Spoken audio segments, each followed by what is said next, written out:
What's driving the migrant crisis at the southern border of the U.S.? Even worse crises in Central America. Thousands of migrants are fleeing the so-called Northern Triangle. That's Guatemala, El Salvador, and Honduras.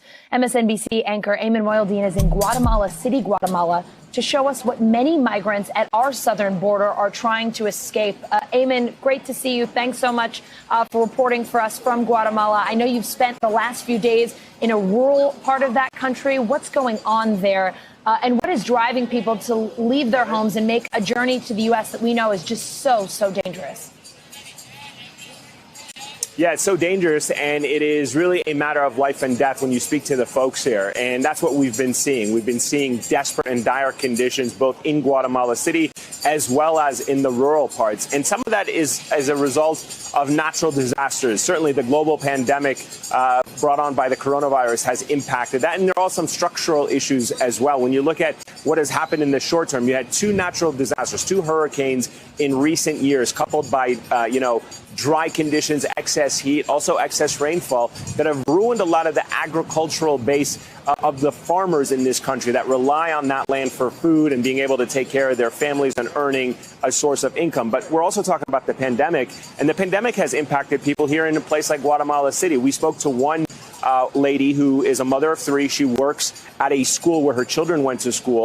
When that school shut down because of the coronavirus, she lost her job and therefore lost her source of income, lost her ability to buy food. She's been spending most of her time going from soup kitchen to soup kitchen just to have food for her kids and selling candy on the street. But when we talk about the structural problem, the big picture problems, the generational problems that exist, that has a lot to do with the governance of this country. You have very rural parts of the country that have no infrastructure, no roads, no basic services like education, clinics, electricity, running water. There's just an absence of the government. There is no government. There is no security in these areas. And that has given the opportunity for organized crime to move in and fill that power vacuum. And that's really where the concern is. How do you begin to change both the immediate short-term crises as a result of natural disasters and the pandemic, and then how do you reform the country to address the long-term structural generational problems? I mean, Ayman, they are huge problems you're talking about here. I mean, people starving and an absence of government. When you spoke to the Guatemalan president about what's going on there, what did he tell you, and what the government, what is there, is trying to do to help its people?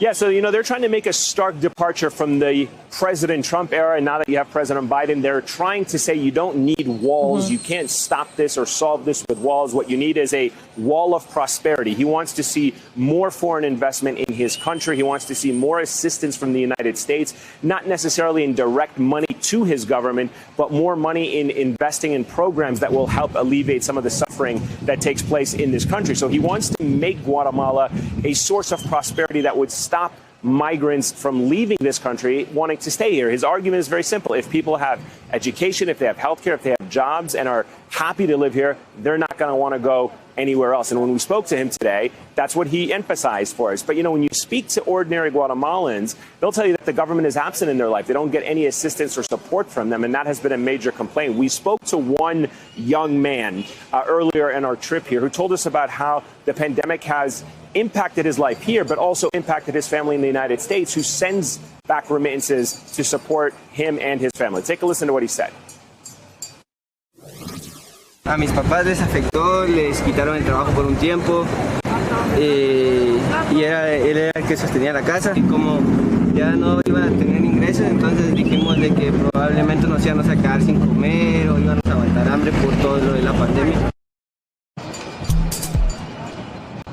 So, Alison, let me tell you what the president told us as well, which is not only is it that he wants to build a prosperity wall, he did also have a little bit of criticism for the Biden administration with the compassionate messaging that has been coming out. Why we say that? Because he believes that message of compassion coming out of President Biden was interpreted here as a sign that it was okay to immigrate or migrate to the United States. It's certainly being used by the coyotes or the human traffickers to exploit migrants. Here's a part of that interview with the president of Guatemala. Watch.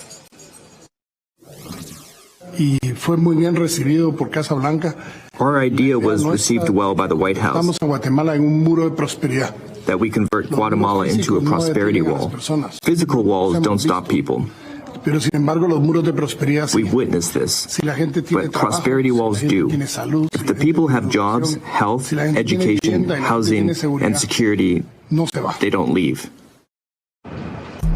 That was President Alejandro Giammattei telling us about that prosperity wall that he wants to try to build. He knows he won't be able to do it alone. He will need the help of the United States and other international partners, particularly Mexico, where migrants go to after they leave Guatemala. Allison?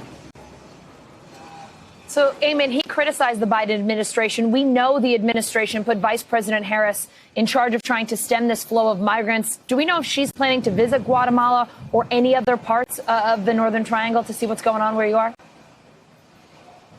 Yeah, no, we posed that question to the Guatemalan president. He confirmed that he did, in fact, send her an invite. He did say that she has accepted that invitation to come here and see firsthand the conditions on the ground. He said that should be taking place in the coming days. We've reached out to the White House and still waiting confirmation on her travel plans. It would be very significant for her if she came here, because the challenge that the American government has is to make sure that the money that is being spent is not being squandered. Look, the U.S. has spent billions of dollars over the course of the last 10 years in trying to prop up Guatemala's economy. You look around, you don't see a good return on investment in that dollar value. So I think a lot of people are concerned, certainly American lawmakers are concerned, that this time around they want to make sure the money has a positive impact on the quality of the life of the people here and not lost in the system of corruption and bad governance that has crippled Guatemala and, quite frankly, a lot of the countries of Central America.